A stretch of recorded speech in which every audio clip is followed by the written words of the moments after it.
Everyone in The Last of Us has blood on their hands. From the dystopian military force ruling under an iron fist, to the supposed freedom fighter good guys, the Fireflies, each person who's successfully survived for years in this ravished new vision of Earth has had to sacrifice a little bit of their humanity to do so. But there's one character who's seemingly relinquished more of his humanity than anyone else, and it just so happens to be the game's main playable character, Joel. But before we begin, don't forget to subscribe to stay notified. Ding, ding, done. Despite being the protagonist, Joel is presented as a shell of a man from the get-go. The prologue that sees him do everything in vain to save his daughter Sarah, even taking a bullet for her to no avail, contrasts directly with the haunting first shot after the 20-year time jump, depicting the character older, beaten, and broken, sleeping in a suitably run-down apartment. The entirety of The Last of Us is essentially the story of how Joel gets from this rock-bottom state back to the driven, compassionate person he was in the opening, through his relationship with his new surrogate daughter, Ellie. He gets there in the end, of course, but at what cost? The story's climax sees Joel brutally wiping out almost all of the Fireflies in cold blood, in order to save Ellie from a surgery that could, theoretically, have saved the entire world thanks to her cordyceps immunity, but one which would have certainly killed her in the process. It's a morally ambiguous ending for sure, with Ellie accepting her partner's lie that he took her home from the Firefly facility peacefully, but it's left many players wondering the same question for years. Is Joel the real villain of The Last of Us? Sure, the character does what he does in the name of the love and affection he has for the people around him, taking Ellie in it all because it was the dying wish of longtime companion Tess, and eventually saving her because of his newfound parental role, but it's also born out of a selfish need for the character to not get slapped in the face after once again opening up his heart to the world. When discussing the morality of the characters, director Neil Druckmann has always stated that it isn't a simple case of black and white or good versus evil, but rather a constant question of, do the ends justify the means? Every decision Joel makes throughout the game, and even before it begins, is done in good conscience that the ends do justify the means, but does that make him a good person?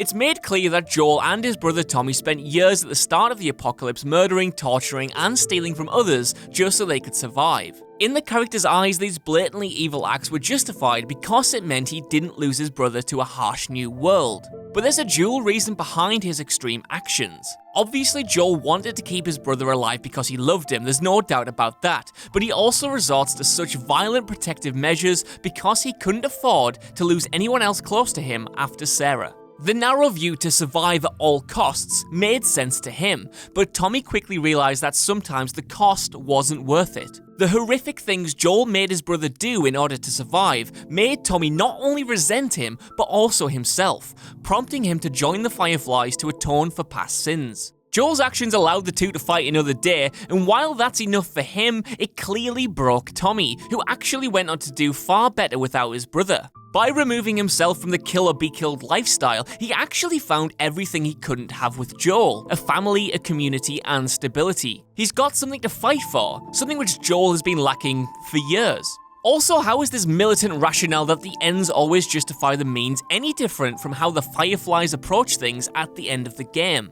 Joel views their actions as abhorrent, but they're operating on the same logic that he's been using for years. Sure, killing a defenseless girl without her consent is evil, but is it justified if that sacrifice can help the entire human race in the long run? Joel says no and chastises Marlene for her comment that Ellie would agree to the procedure if she was awake. It's a hypocritical statement that's supposed to show how focused Marlene is on completing her mission that she doesn't even ask Ellie, who she supposedly views as her own family, for her consent. However, what's often overlooked is that Joel doesn't either. Instead, he does the same as Marlene, taking matters into his own hands, going on a murderous rampage and lying to the one person closest to him. But he does save Ellie in the process. The ends justify the means. What's interesting, however, is that the developers make the player complicit in Joel's final act of villainy. After spending the entire game bonding with Ellie, you want to save her, and you don't think twice about blowing through the Fireflies as you would any other enemies. However, there's one pivotal moment that subtly gets players thinking about the morality of the situation. When you burst into Ellie's operating room, you're attacked by one of the surgeons and Joel brutally kills him with a knife. Behind this guy are other surgeons though, all unarmed and without a prompt. If you want to, you're free to kill them too. It's a defining moment, as a lot of players don't even question murdering the remaining doctors on their first run-through. Hell, I know for certain that our own Scott Tailford pulled out a flamethrower and burnt them all to a crisp. Although you've killed plenty of goons throughout, they were also actively trying to kill you as well, but this situation is different. You'll probably gun them down as that's what Joel would do, but you won't feel good about it. While the player thinks twice though, the character doesn't, and the small playable moment perfectly reveals that the two entities aren't quite as in sync as they first appeared. It's a moment which couldn't have happened in any other medium but a video game, thanks to its reliance on interactivity, something the developers realized rather late in production. Initially, this entire sequence was going to be a cutscene, but was changed thanks to a push from Peter Field, one of the developers, who argued it would be far more illuminating for players to be in control of the moment. Neil Druckmann has since explained the need for gameplay over cinematics in sequences like this, arguing that if you play as Joel, to play as this morally ambiguous character and have to commit those actions yourself, I think it gives you a different perspective if you're more removed watching it or reading it.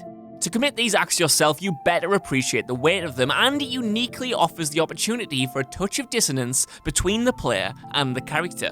It's at this point you either go with his actions or take a step back and think that wasn't very cool, Joel, but no matter how you interpret the moment, it's the interactive nature of the scene that gets you thinking about the horror of the situation.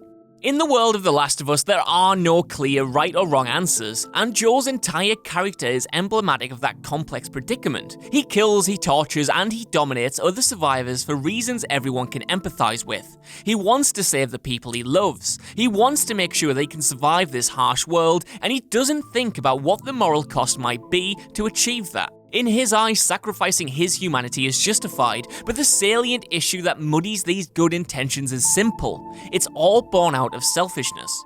At no point does he ask the people he's trying to save what they want. He can't understand why Tommy loathes him after years living rough on the road. He assumes how Ellie would react to the sacrificial dilemma posed by Marlene, and refuses to open up to anyone for a good chunk of the game in case he gets hurt. He takes away their agency, thrives on your with me or against me manipulation, and is so militant about being the predator rather than the prey because he can't afford to lose anyone else, regardless of whether or not his companions think his way of surviving is any way to live. Still, there is a reason why Ellie accepts his lie at the very end. The road to hell is paved with good intentions, and Joel knows that's exactly where he's going one day, but in embracing the role of the villain, he secured Ellie a home, a life, and a future as a person, rather than a lab rat.